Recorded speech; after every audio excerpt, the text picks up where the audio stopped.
आज तो अचानक જ કરી નાખ્યું સાવરકુંડલા જવાનું નક્કી. કહાની કઈ કેવી છે? તો જય શ્રી રામ, જય માતાજી બધા મિત્રોને ફરીથી સ્વાગત છે મારા નવા મિની વ્લોગમાં. સવારે મસ્તીના નાઈ ધોઈને બાબલા જેવા તૈયાર થઈ ગયા હતા ને આપણે જવાનું છે મિત્રો સાવરકુંડલા. પછી મિત્રો કાઢ્યા નવા સ્કેચર્સના ચંપલ ને પેલી લીધા તમારા ભાઈ નવા સ્કેચરના ચંપલ. પછી પપ્પા આવી ગયા હતા આપણને રેલવે સ્ટેશન મૂકવા અને આપણે જવાનું છે રેલવે સ્ટેશન. તો ફાઇનલી મિત્રો પહોંચી ગયા હતા આપણે રેલવે સ્ટેશન ને આપણે જવાનું છે ઓલા પ્લેટફોર્મ ઉપર. એટલે આપણે બેસી ગયા હતા લિફ્ટમાં ને પછી જવા મીણા આપણે ઉપરની સાઈડ. અને હમણાંથી તમારી લાઈક દેખાતી નથી હો, લાઈક સબસ્ક્રાઇબ કરતા જજો, ભૂલી જાઓ.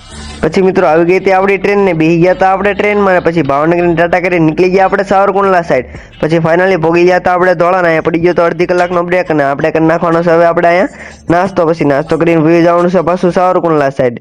પછી મિત્રો ભોગી ગયા આપણે સાવરકુંડલાના. અહીંયા જોયું તો બધા પબ્લિક અહીંયા જ ઉતરી ગયું હતું.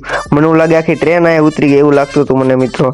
પછી મિત્રો સલામત સવારી એસટી પકડી નીકળી ગયા આપણે ગામમાં જવામાં. મિત્રો બપોરના 3 વાગે ભોગી ગયા હતા આપણે ઘરે. અને ઘરમાં આવીને જોઈએ તો આખા ઘરમાં ધૂળ હતી. કેટલા સમય પછી ઘરે આવ્યા એટલે ધૂળ તો હોય જ ને મિત્રો. પછી મિત્રો અહીંયા તો અમારા માતાજીનો મઢ ને કન્યા દર્શન ને મારા મિની વ્લોગમાં મજા આવી તો મારી ચેનલ લાઈક અને સબસ્ક્રાઇબ કરવાનું ભૂલતા નહીં. મળું તમને બીજા વ્લોગમાં, ત્યાં સુધી બાય.